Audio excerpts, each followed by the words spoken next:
God, it's so cold. I can't even speak properly. Didn't even get to bronze.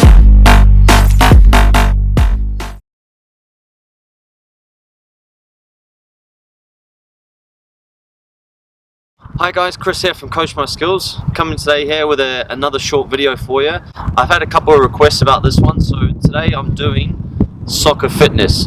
Now, there are many aspects to soccer fitness. You've got things like speed, endurance, stamina, agility, strength.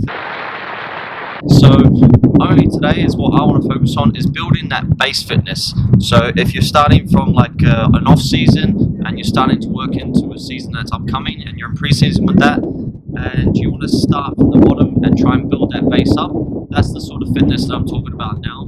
So I want to just talk through three different types of training that you can do to help improve that soccer fitness.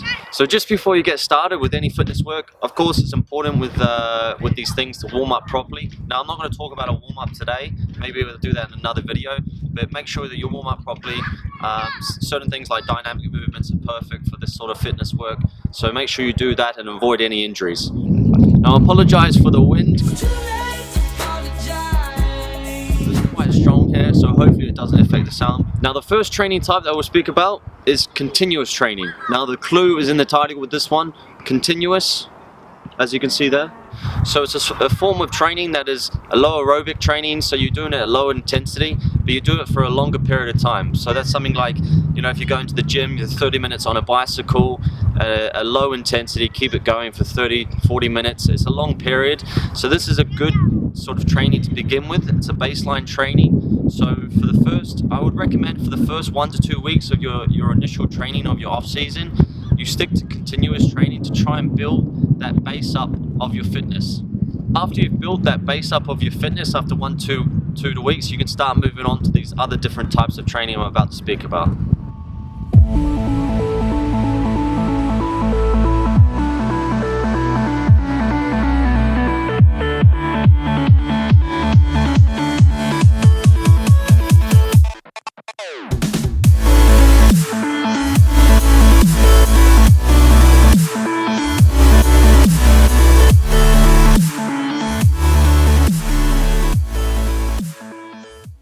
So after having been doing that continuous training for a period of 1 to 2 weeks, the second type of training that you can now incorporate into your off-season sort of program is fartlek training. Believe it or not, fartlek training means speed play in Swedish, of all languages.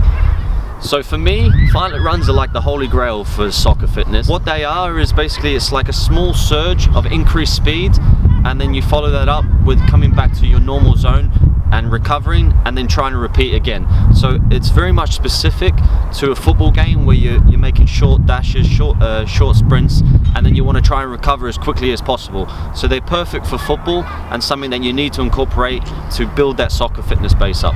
Now to start off with the fartlek runs, I would recommend just doing things like a 20 minute timed run, and you can do say a 3-minute jog and then do a fartlek run for 1 minute where you increase the speed, run at sort of 70 to 80% of your maximum. That's all it is. It's not a full out maximum run. You're not trying to hit the red line of things. You're not trying to push yourself to the limits. It's at a good pace like that. And then after you've done your minute, you're then going to recover again for those 3 minutes. So it's like I said, it's very specific for football. It's very relevant. So it's something you should definitely incorporate in your training.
But you got the first continuous training. The second thing is your fight leg training, and then you want to incorporate the last thing that I think is essential for football players as well, is interval training.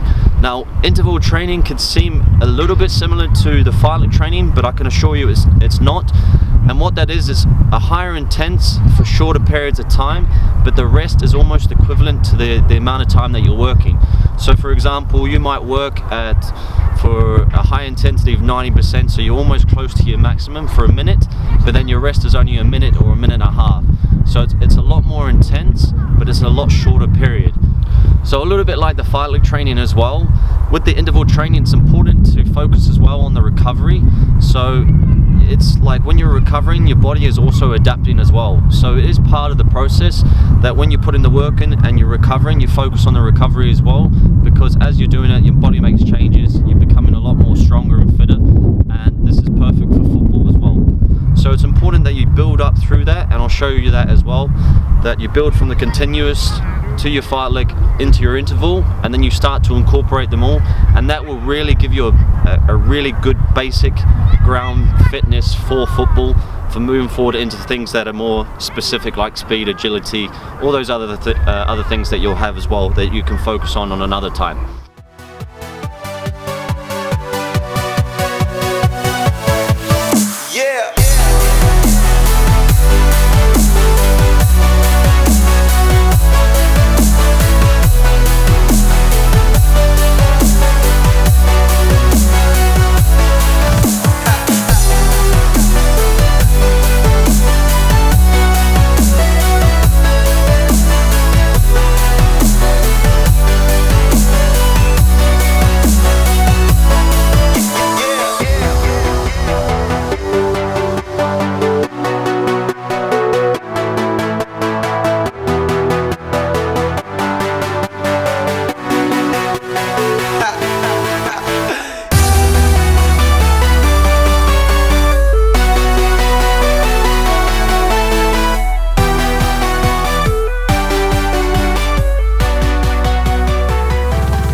So that's the 3 types of training that I'd recommend to do, especially if you're doing an off-season program. So the people that requested this video, thank you very much. I picked probably the worst day to do it. It's so cold, and yeah, but I hope that it's useful for you. So thanks for watching. I hope you enjoyed the video. If you did, give it a thumbs up.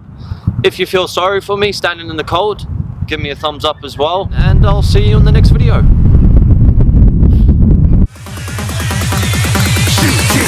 Didn't even get to bronze.